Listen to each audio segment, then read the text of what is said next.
Voilà. Donc, Florian, je te laisse la parole. Merci et bonjour à tous. Donc je vais vous faire un exposé de un retour d'expérience de ce qu'on a mis en place sur un de nos projets chez Choosit. Je suis lead dev Symfony chez Choosit. Et donc je vais vous faire part de mon retour d'expérience suite à la mise en place et à la migration de certaines parties, en tout cas pour l'instant, de notre projet. En passant d'une architecture plutôt CRUD vers une architecture plutôt DDD. Donc, pour le sommaire, on va faire une petite introduction sur le projet sur lequel je travaille. Je vais vous présenter ce qui a été mis en place sur ce projet, donc l'architecture plutôt CRUD. Je vais présenter rapidement ce qu'est le DDD, ce que ça veut dire cet acronyme.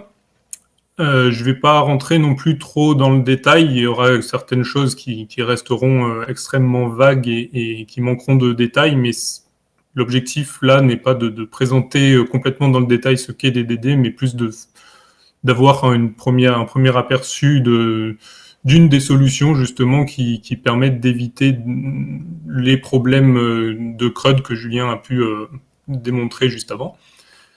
Et la nouvelle architecture qu'on a mis en place du coup par la suite. Et enfin, à la conclusion sur le DDD, ce qu'il apporte chez nous, mais aussi quelques petits problèmes, en tout cas, qui peut amener sur certains projets. Alors, le projet sur lequel on l'utilise, c'est un projet pour un client qui s'appelle Bar Resto, qui gère donc des bars et des restaurants, et l'interaction entre ces bars et restaurants et certains fournisseurs de marchandises pour leur fonctionnement. C'est un projet qui a débuté il y a 6 ans. On franchit la barre des 7900 commits dans les prochains jours. Le prochain commit qu'on merge sera le 7900e. On a eu 12 personnes depuis sur ces 6 années qui sont intervenues sur le projet. J'ai compté environ 180 000 lignes de code, PHP, Symfony, AngularJS et Angular 2, enfin 2+. Et comme je viens juste de l'indiquer, on a plusieurs technologies qui sont présentes dessus, donc Symfony, du JavaScript un peu plus pur avec AngularJS et du TypeScript pour la partie Angular. Donc sur l'existant, qu'est-ce qui existe actuellement? C'est une architecture basée sur CRUD, et aussi sur les recommandations que Symfony avait à l'époque, un découpage en fonction de bundle, les contrôleurs qui allaient dedans, les commandes de Symfony qui vont dedans. C'est une architecture, disons, plutôt classique. Le problème qu'on pouvait avoir avec ça, c'est que c'est assez difficile de retrouver ce qu'il y a dans les contrôleurs, parce qu'on a plusieurs actions qui sont dans un seul contrôleur. Donc de savoir de quelle URL correspond à quelle action et dans quel contrôleur est-ce qu'elle se trouve. Toute cette chaîne peut être un peu difficile à retrouver. On avait aussi un petit problème, alors là un peu moins fréquent, mais de nommage entre l'URL qu'on attend et le contrôleur et l'action qu'on cherche. La cohérence n'était pas toujours respectée.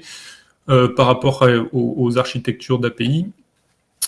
Donc là-dessus, ça posait quelques problèmes pour s'y retrouver dans le code. Et enfin, le découpage en bundle qui est pas cohérente par rapport aux besoins de l'application qui a bien sûr évolué entre-temps. D'un point de vue des formulaires un peu plus fonctionnels, dans le code, un niveau un peu plus en dessous, on avait une certaine généralisation, donc on a mis un handler de formulaire un peu générique qui permettait de faire la validation des données toute seule, d'injecter les données qui viennent d'une requête API dans le formulaire tout seul, de faire en cas d'erreur de validation, faire le retour correct pour que ça puisse être affiché sur l'API ensuite, enfin sur le front ensuite. Ça se faisait un peu tout seul, et on déclenchait aussi quelques événements un peu génériques pour pouvoir se raccrocher et faire des modifications pendant le processus sans trop de difficultés. Donc cette solution, elle est bien pour pas trop répéter le code. Par contre, il y a quelques inconvénients qui sont notamment qu'on se mappe, on est directement collé à nos entités. Le principe de l'architecture CRUD que Julien a exposé, donc c'est en gros, on a une entité, on la colle sur le formulaire et on injecte le résultat de la mise à jour en base de données si tout s'est bien passé. Par contre, si l'interface utilisateur doit changer ou si on doit complexifier un petit peu le processus d'une de nos actions, ça devient un peu à nouveau compliqué d'intervenir au milieu sans risquer de tout casser. Et de la même façon, l'événement un petit peu générique qu'on dispatchait et peut être aussi difficile à retrouver. Là, on voit un petit appel sur la construction du service du form handler qui s'appelle supplier en général. L'événement qu'on dispatchait ne s'appelait pas simplement supplier en général, il était suffixé de created ou de edited ou de completed pour dire qu'on est vraiment à la toute fin du process.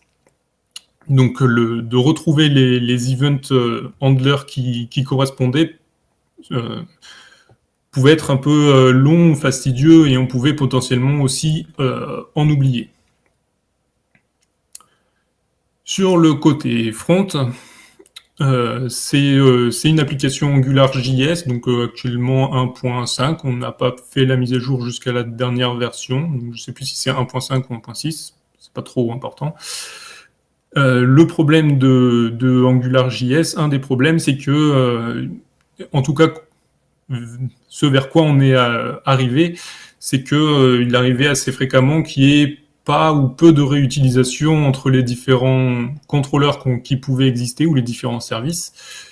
De la même façon, assez régulièrement, c'était assez difficile de se retrouver dans tout le code parce qu'on avait un seul gros fichier controllers.js dans lequel on avait plusieurs contrôleurs. À l'époque, c'est ce qui était fait dans les applications Angular.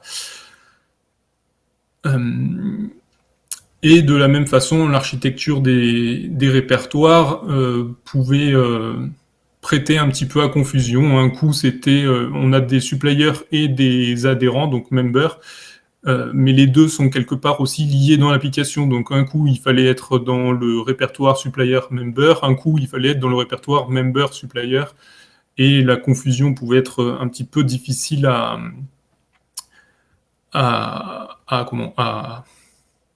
résoudre. On pouvait assez facilement se perdre dans l'architecture du projet. Donc on a choisi de faire une migration importante qui est d'aller vers une architecture DDD. Donc qu'est-ce que c'est cette architecture DDD ? Ce que ça veut dire, c'est Domain Driven Design, donc une conception pilotée par le domaine. On s'occupe du domaine et de sa logique. Le domaine, c'est l'application métier. On s'intéresse au métier avant de s'interroger sur la base de données et comment est-ce qu'on va la construire. On prend le problème un petit peu à l'envers de CRUD. On va commencer par la fin, ce qu'on cherche à obtenir, plutôt que d'essayer de coller une base de données à ce qu'on doit obtenir. On remonte l'information plutôt que de la faire descendre, si on peut schématiser un petit peu. Ce qui a pour effet de coller le modèle exactement dans le code. Donc là, on reprend un petit peu le schéma. Les quelques mots-clés du Domain Driven Design, on a le modèle du domaine, donc sur la droite, avec ce qu'on appelle des bounded contexts, qui sont vraiment des sous-fonctionnalités de l'application métier. Ces bounded contexts vont pouvoir communiquer entre eux avec ce qu'on appelle un context mapping, ce qui fait qu'on va pouvoir avoir un même mot dans des contextes différents, mais qui représentent des données différentes. Un client, par exemple, pour prendre l'exemple simple, au niveau d'un magasin, par exemple, d'une grande surface, va représenter vraiment une personne, mais dans un autre contexte de cette même chaîne de magasins, va pouvoir représenter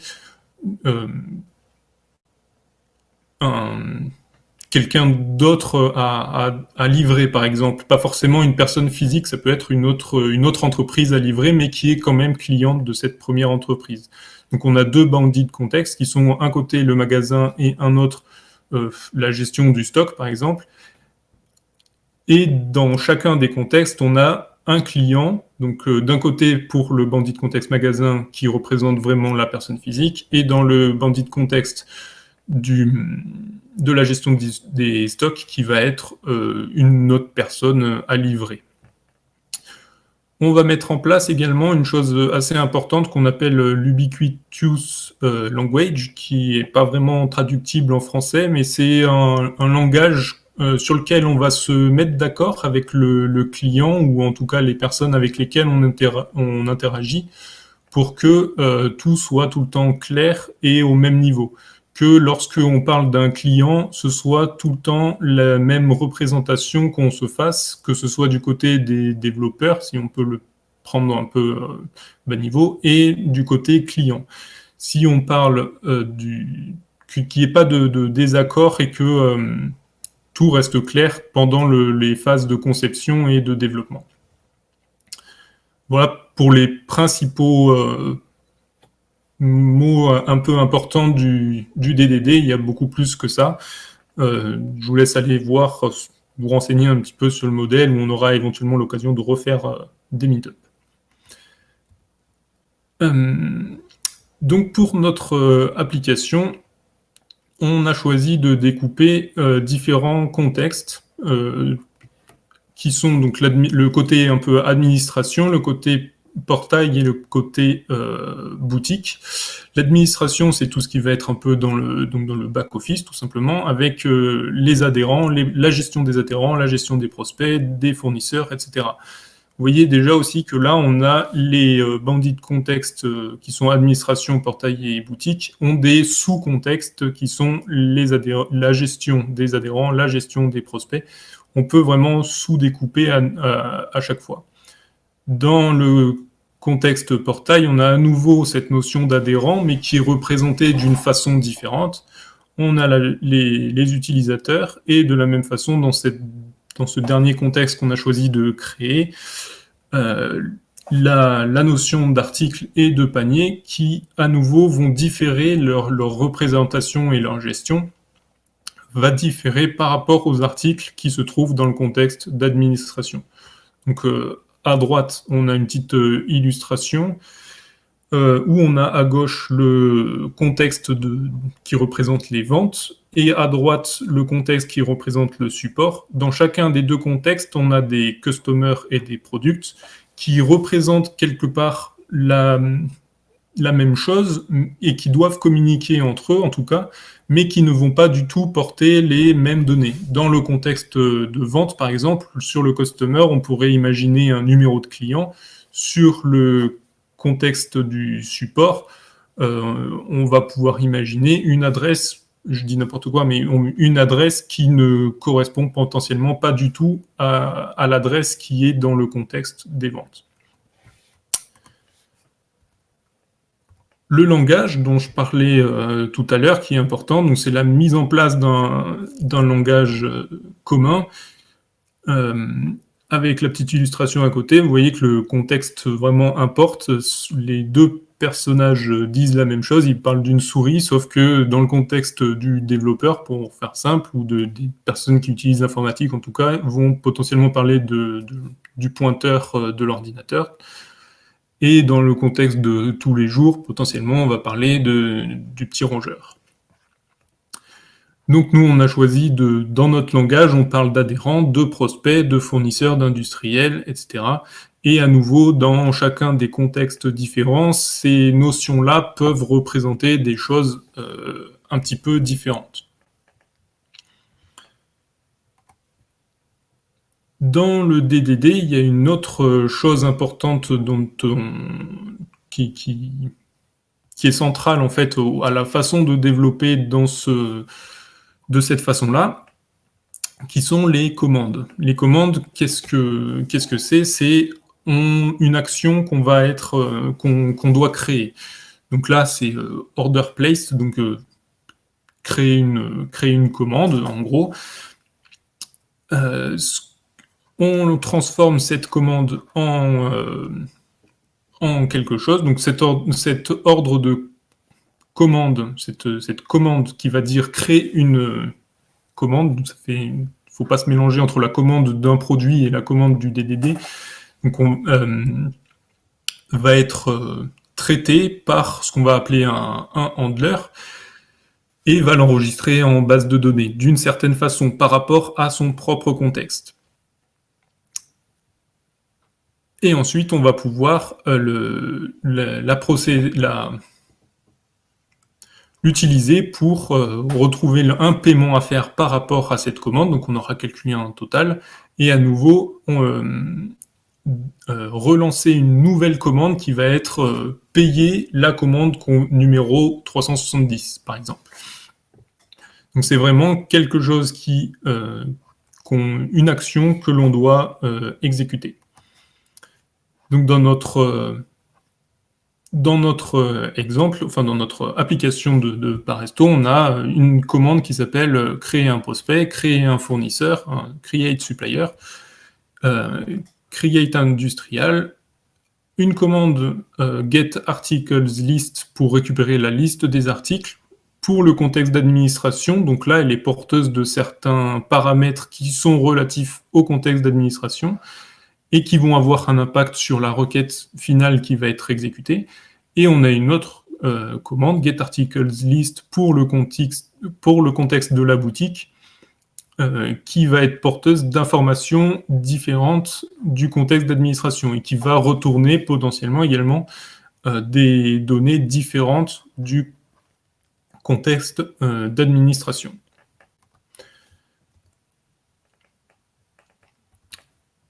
Et enfin,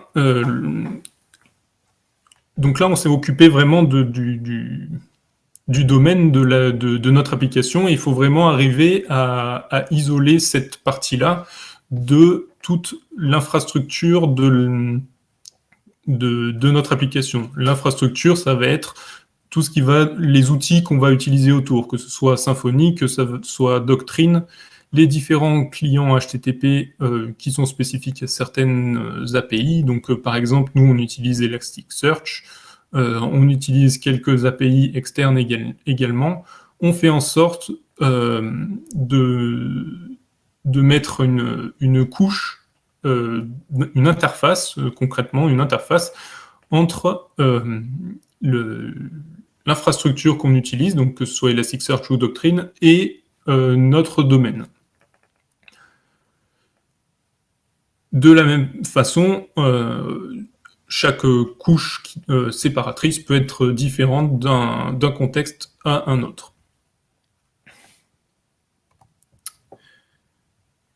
Donc notre nouvelle architecture, qu'est-ce qu'on a fait concrètement? Donc j'ai donné quelques exemples, mais dans le code ou dans l'architecture des répertoires, à quoi est-ce que ça ressemble concrètement?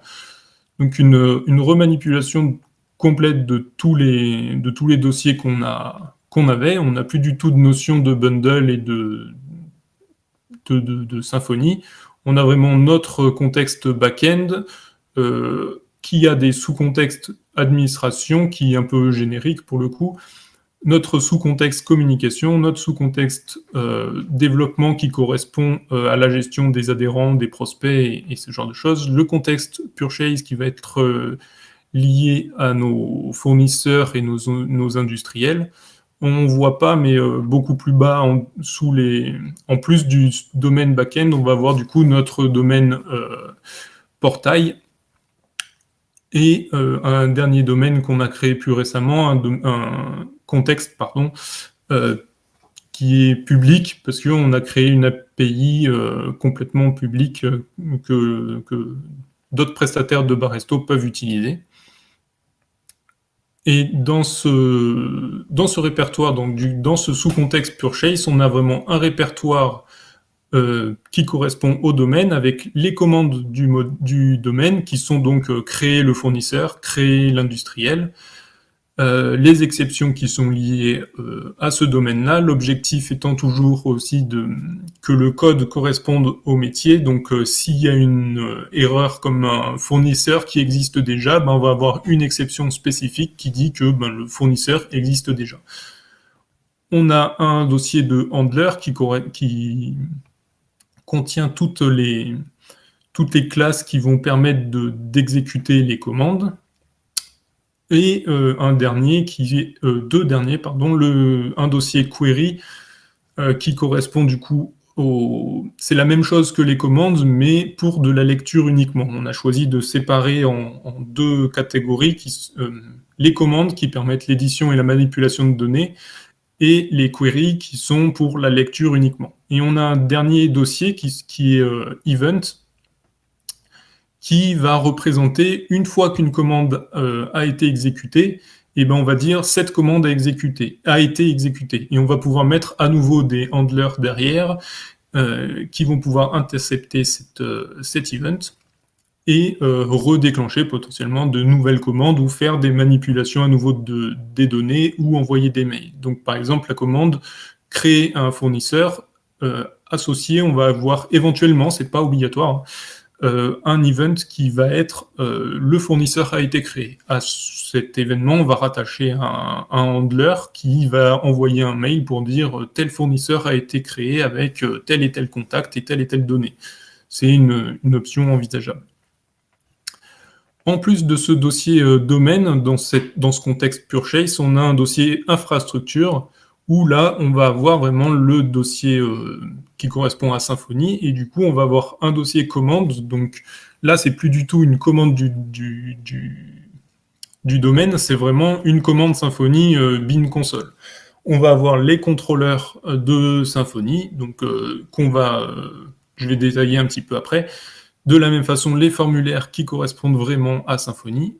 Et une dernière chose un petit peu assez importante, c'est que vous voyez le dossier supplier, que je n'ai pas trop détaillé là, mais qui va contenir du coup toutes les interfaces justement qui vont permettre de faire la liaison entre notre infrastructure, donc potentiellement des librairies externes à notre domaine qu'on va pouvoir interchanger. Et donc ça va faire l'interface de ces librairies-là vers notre domaine pour que notre domaine soit toujours cohérent et qu'il y ait le moins de liaison possible avec le monde extérieur, si on peut dire.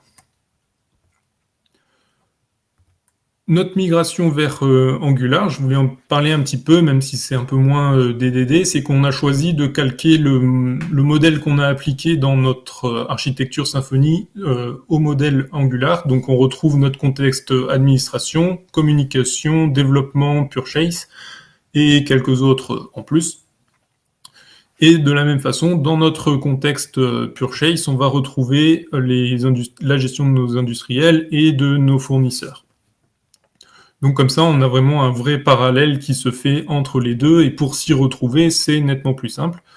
En plus de ça, Angular 2+, donc là on est version 8, il me semble, 7 ou 8, on utilise donc TypeScript qui permet une réutilisation beaucoup plus facile par rapport au JavaScript standard.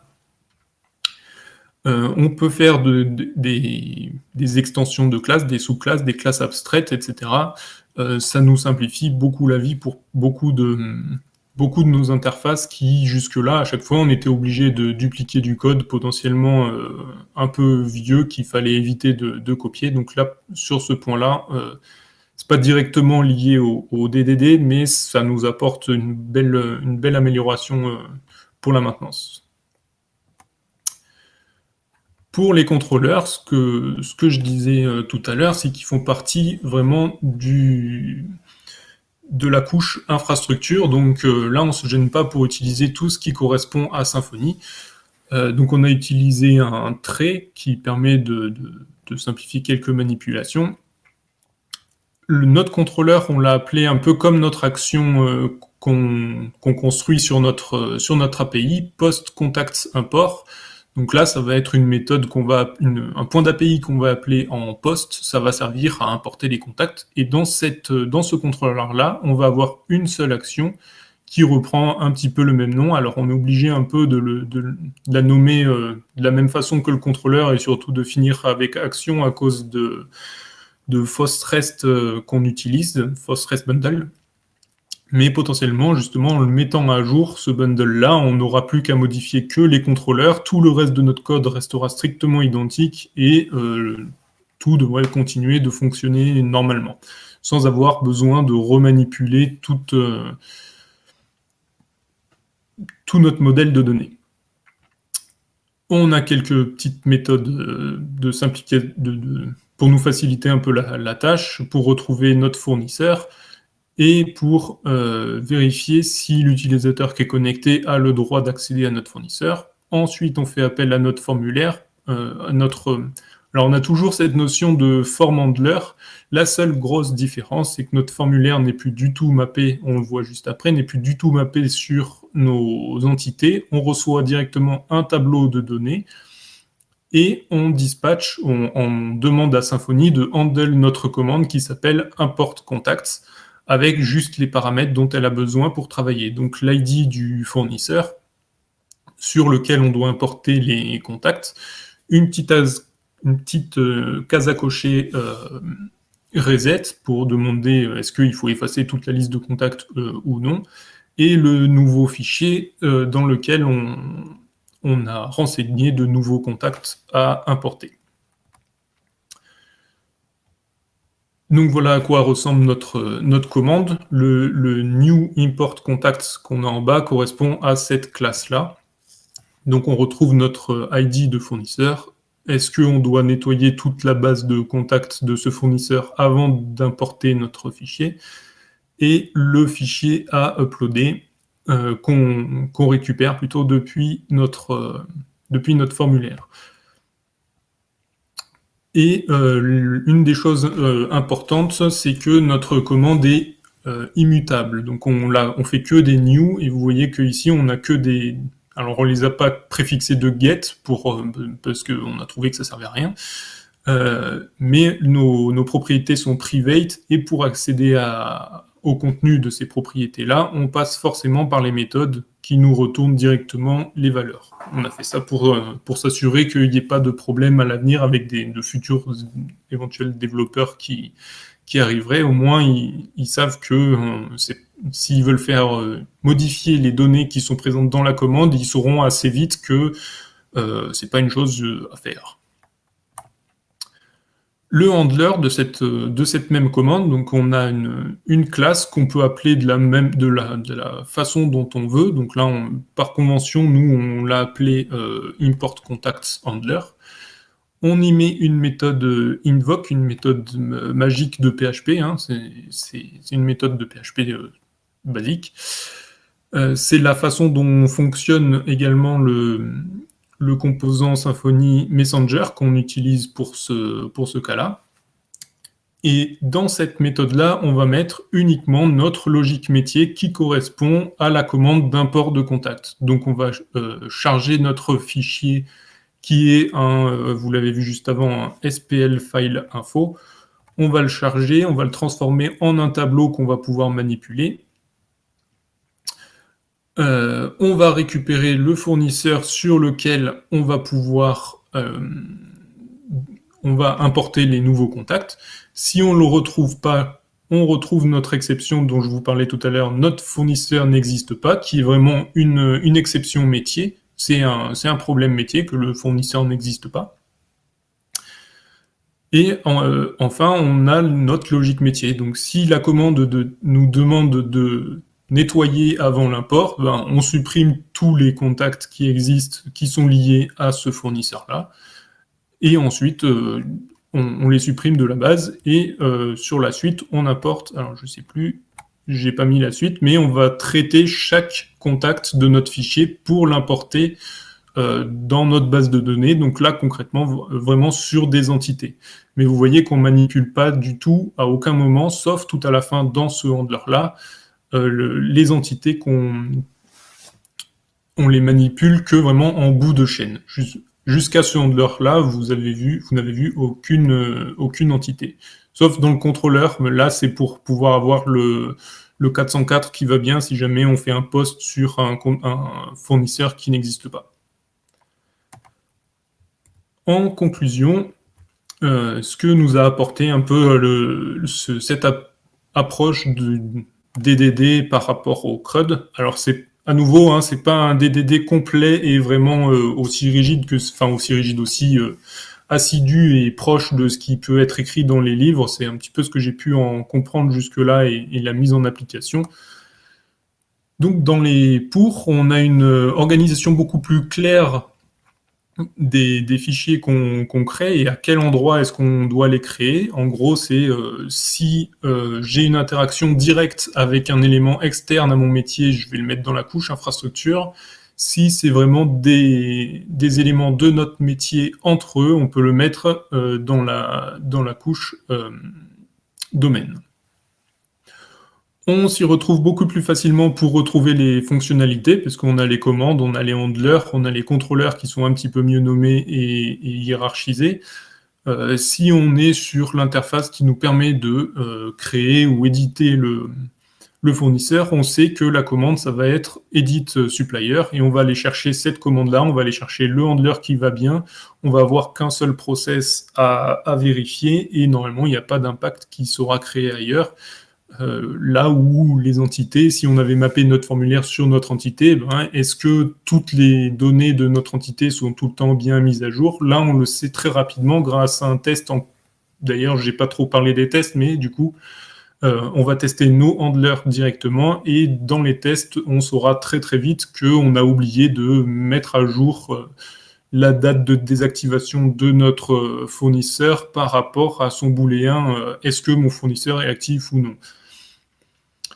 On a une réutilisation simplifiée. Nos commandes, là j'ai montré l'exemple de la commande utilisée dans le contrôleur, mais on a certaines commandes qui peuvent être utilisées à la fois dans le contrôleur et à la fois sur une commande Symfony. Donc la seule chose qui change finalement, c'est comme je disais, c'est l'infrastructure, le contrôleur pour l'API ou la commande Symfony. Et à l'intérieur de ça, on va faire exactement le même appel qui va être la commande, je sais pas, envoyer les mails aux fournisseurs qui ont souscrit à la newsletter, par exemple. Mais ça, d'une façon identique qu'on se trouve dans le contrôleur ou dans la commande Symfony. On s'est rendu compte également que ça facilite pas mal le découpage des différents services que l'on peut créer. On va plus facilement créer de nouveaux fichiers pour vraiment découper notre service, ce qui fait qu'on va avoir des fichiers un peu plus légers à traiter en une seule fois. On va pas avoir un gros fichier de 2000 lignes, on va avoir deux fichiers de 1000 lignes, mais qui feront des choses vraiment atomiques et beaucoup plus simples à gérer. De la même façon, on a une refactorisation plus simple grâce à l'auto-wiring de Symfony. C'est que précédemment, à chaque service qu'on créait, il fallait aller dans les configurations YAML pour définir notre service avec tous les points pour garder une certaine logique ou des underscores ou ce qu'on voulait. Que là, grâce au namespace, à l'auto-wiring de Symfony, et parfois même grâce à l'autoconfiguration de Symfony, si on veut déplacer notre commande, parce que finalement le namespace qu'on a choisi, il est plus tout à fait bon, on fait déplacer le namespace avec PHP Storm, ça se fait très bien, et puis ça va renommer dans tous les fichiers le bon namespace, et on n'a plus de problème on n'a plus besoin d'aller dans le bon fichier de configuration, remettre le bon namespace, on n'a plus de faute de frappe possible. Cette côté de refactorisation est beaucoup plus simple, et du coup on va le faire aussi beaucoup plus fréquemment dès qu'il y a besoin, dès qu'on trouve qu'il y a quelque chose qui n'est pas tout à fait optimal, on le peut faire très facilement sans contrainte. Et ça impose également une certaine rigueur sur le développement des différentes fonctionnalités et dans la hiérarchisation des différents composants à la fois de notre domaine et de notre infrastructure. Parce que si on cherche à créer une commande de domaine dans le dossier infrastructure, ben on va se rendre vite compte qu'on n'est pas du tout au bon endroit parce que ça vient impacter beaucoup trop de choses dans le domaine, et alors que c'est une chose qui ne doit pas arriver. Pour les contres, on a beaucoup de fichiers à créer pour une fonctionnalité toute simple. Typiquement, sur un CRUD, il n'y a aucun intérêt à appliquer du DDD. Il y a quelques interfaces qu'on aurait pu faire en CRUD tout simple, qu'on a choisi quand même de faire en DDD, à la fois pour prendre en main et un peu valider l'approche qu'on avait. Mais c'est quelque chose qui n'est pas à faire ni recommandé parce que ça ajoute une grosse couche de complexité, c'est ce que j'écris ensuite, ça ajoute une grosse couche de complexité pour des projets tout simples de CRUD et de gestion qui peuvent être gérés de cette façon-là.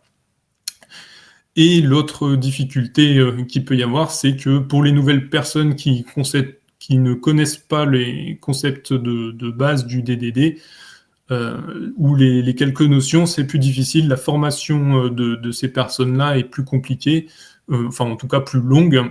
D'embarquer des juniors également dessus, bien que c'est ce qu'on ait fait sur ce projet-là, il y a certaines notions il faut réussir à expliquer de la bonne façon pour que ces nouvelles personnes puissent comprendre quand même un minimum comment ça fonctionne, arriver à les intéresser aussi à ce concept de DDD, et pour pouvoir continuer de développer et maintenir l'application sur le long terme. Et voilà, merci à tous du coup pour d'avoir suivi cette présentation. J'espère que tout a été assez clair.